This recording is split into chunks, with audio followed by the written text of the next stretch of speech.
Good morning, dudes. I'm making this video because I wanted to talk a little bit about a subject that I know has been making the rounds.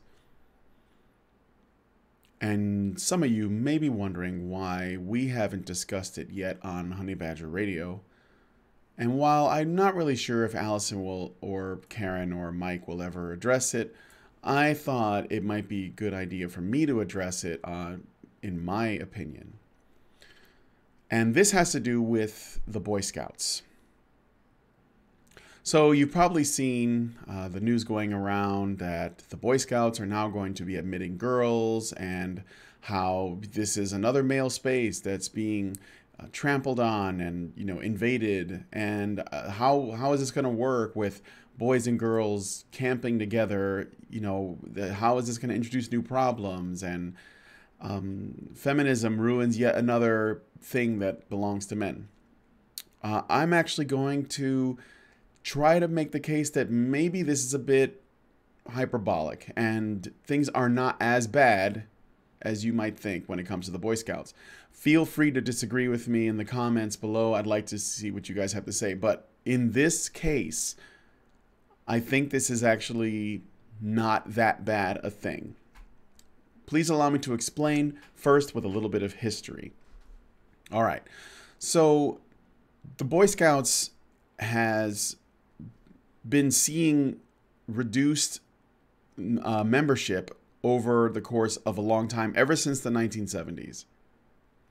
There have been fewer and fewer boys signing up. The reasons for that could be all over the map. Okay, so, but here's where they took a significant hit. Recently, the Boy Scouts have essentially started to admit gay and transgendered scouts. Now, the Boy Scouts of America is a Christian organization, but they've decided to admit gays and transgenders. The problem with this was that about 437,000 Mormon boys all pulled from the Boy Scouts. So they lost a lot of Boy Scouts, like close to 500,000. And this was a big problem for the Boy Scouts financially, despite their decision to admit gays and transgenders. But they were also seeing reduced members all around, just fewer people signing up, period. So they decided to respond to this by changing who they allow. They decided they were going to let girls in. Now, the Boy Scouts' primary asset is the reputation of Eagle Scouts. Competition for the few slots at prestigious colleges is fierce when people want to go to college. And the words Eagle Scout on an application helps a lot. Scout troops have increasingly become Eagle Scout factories, basically, where the kids go there to become Eagle Scouts because it looks good on your college application. So they basically open it up, the award, to allow for girls to also earn the Eagle Scout title. Meanwhile, in the Girl Scouts, which is a separate organization, their highest level of prestige is called the Girl Scouts Gold Award. It's not as prestigious as Eagle Scout is. It just isn't. So, if the Boy Scouts of America opens their doors to allow girls to sign up and become scouts, I guess they would just call them scouts, then there would be a lot more for them to get out of it. Meanwhile, the Girl Scouts, they actually don't have the ability to compete as much. And, at the end of the day, the Boy Scouts and the Girl Scouts do a lot of the same things, but they come from different places. For example, the Boy Scouts is, as I said before, it's comes from a religious background. It's a religious organization. The Girl Scouts is a secular organization. The Boy Scouts these days, anyway, as they have always been, have a focus on, like the learning necessary life skills and the survival skills and so on, which is why the Eagle Scout title is so prestigious. Whereas the Girl Scouts, recently anyway, they've been including more feminist soft science stuff, and their big claim to fame, or at least the thing they try to push, is that they train girls for jobs in STEM fields.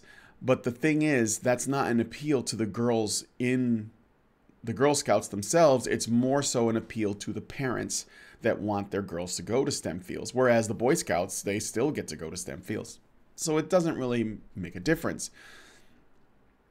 So if this works out the way the Boy Scouts of America hopes it does, the group that's actually going to suffer the most are the Girl Scouts, because the Boy Scouts will, hopefully, get a bunch of girls signing up with them and not signing up with the Girl Scouts. So I guess we'll miss those cookies. Meanwhile, the other concern was that this co-ed camping thing will create issues. As far as my research tells me, and the people I've spoken to, even if the Boy Scouts, when they start their program to admit girls, they will not be doing co-ed camping. They will keep the boys and the girls separate. They will simply have a program for girls and a program for boys. So what this means is it again only guts the Girl Scouts. On top of that, the Girl Scouts organization is not willing to admit boys. So this is almost like poetic justice in a way, being that it's a feminist-run secular organization, not that whether or not secular is important, that will not admit boys, whereas the Boy Scouts is being more welcoming and letting girls join. The Boy Scouts could destroy the Girl Scouts, and it's almost like this is their plan. So, what are the changes that will likely become a problem with this new information? Well, if they admit girls, they may have to change their program to allow themselves to protect girls, because the Boy Scouts it's a risky organization in terms of like the amount of risk the boys take. High adventure programs, supported by Scouting's large infrastructure, will make Scouting, it makes Scouting valuable and special. Without it, it's just another youth program, which are everywhere. They'll probably include new technology and machinery and such to keep the girls safe, which they may also do for the boys. So it may essentially keep them from taking as many risks. That is one of the downsides. Tighter regulation of boys in Scouting would be unfortunate as well, as Scouting is one of the few remaining safe spaces for boys where boys can be boys. But if it works, that's like the worst, I think, in terms of possible outcomes. What I think is more likely is the boys' programs and the girls' programs might just be different. They haven't announced a name change for the Boy Scouts. I'm guessing they're probably just going to call it the Scouts of America or something like that. But they'll probably come up with something cleverer, gender neutral, or maybe the Boys and Girl Scouts or something like that. But we won't know until February 2019 when they announce the change. So to quickly recap before I end this video,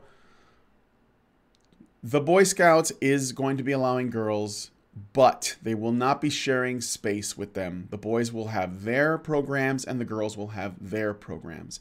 The reason is because the Boy Scouts of America have been seeing much reduced enrollment, and they want to improve it in order to save themselves. This is a survival play.